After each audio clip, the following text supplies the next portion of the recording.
Grandpa decides to offer the family a week in the snow. He then goes to a travel agency to book the trip. At the agency, Grandpa asks for information about the trip. The agent answers, talking very quickly. Often looking for the brochure, he turns his back while talking and, gesturing, covers his face with his hands. But the grandfather is old and hard of hearing and confesses he has hearing impairments. The agent is very embarrassed because he doesn't know what to do, so he starts talking very loudly, almost shouting at him. Grandpa pretends to understand and leaves. The customer is unsatisfied and the agent lost an opportunity. As soon as the agent finds out that the customer is deaf, his way of acting changes. But he didn't know what to do. He was lost, so he was improvising. We don't blame him, we can understand. Hearing impairments are not obvious. For customers with hearing impairments, the main rules are: don't shout at them, but speak slowly and clearly. Never turn your back while speaking and never cover your mouth. Maybe your customer can read your lips. If necessary, you can use paper and pen. Take written notes and give them to the customer. Grandpa told you that in the group there were people with disability problems. Advise the hotel of this situation. At the end, Grandpa has the right information and you have sold the product. Everybody is happy.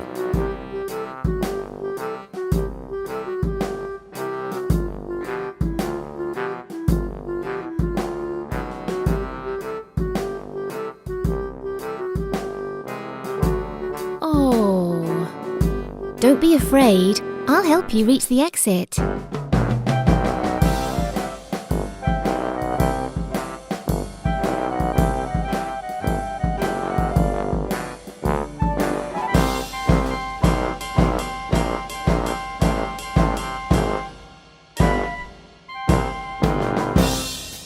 I didn't want to go out. I wanted to go to reception to ask for information.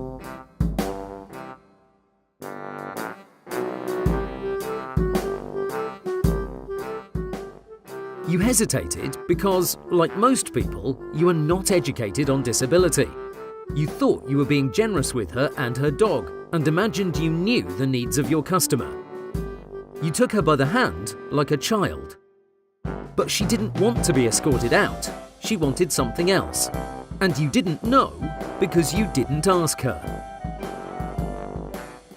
You considered the guide dog like a pet, but guide dogs are not pets. They're working animals.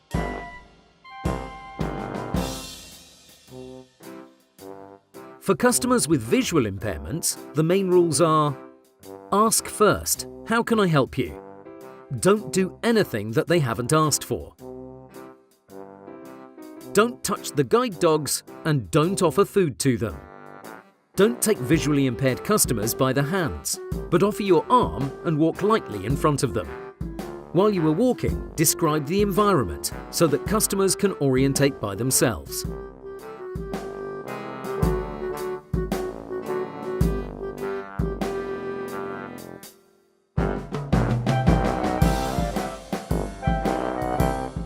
Grandma is old and nice, but she lives in a world of her own.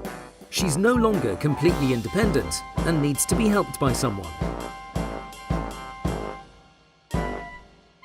Today, she wants to go to a museum and goes to the ticket office with her son as a companion.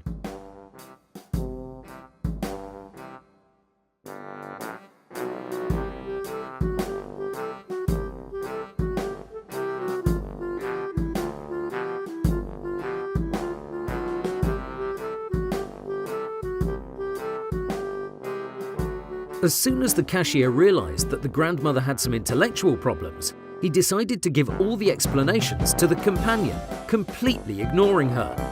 So for the cashier, the customer didn't exist as a person, and this can seriously hurt people.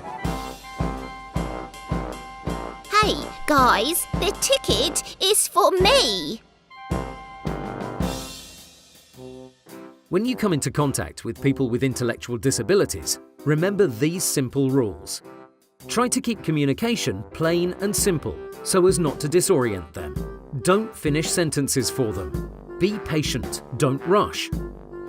Even if people with an intellectual disability are accompanied by a companion, talk to your customer, not the companion. Smile and make eye contact.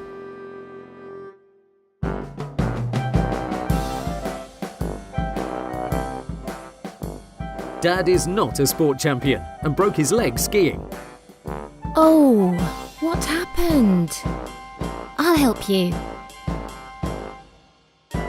Now he wants to have a rest in his room.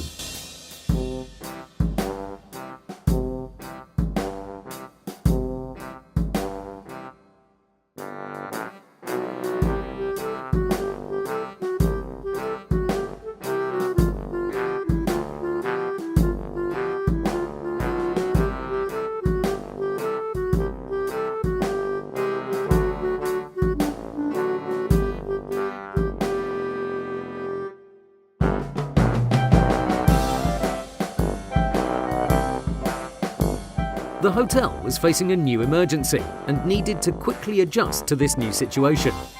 You couldn't help him because you didn't have the right information. The lift wasn't accessible, in the room there were too many problems, and the receptionist didn't know about them.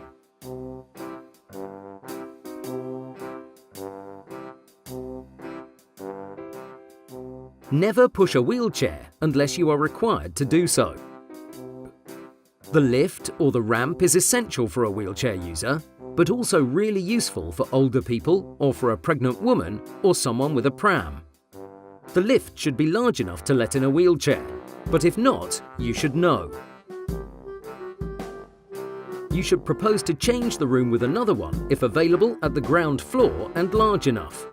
If not available, try to prepare the room for these specific needs. Providing a correct service to customers with disabilities is not difficult. It's not hard to attract and maintain your clientele with disabilities. We must comply only with a few simple rules. Don't panic. Be flexible and relaxed.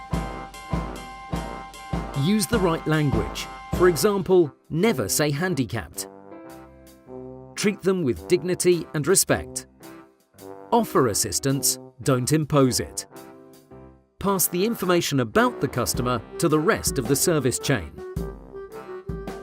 Ask first.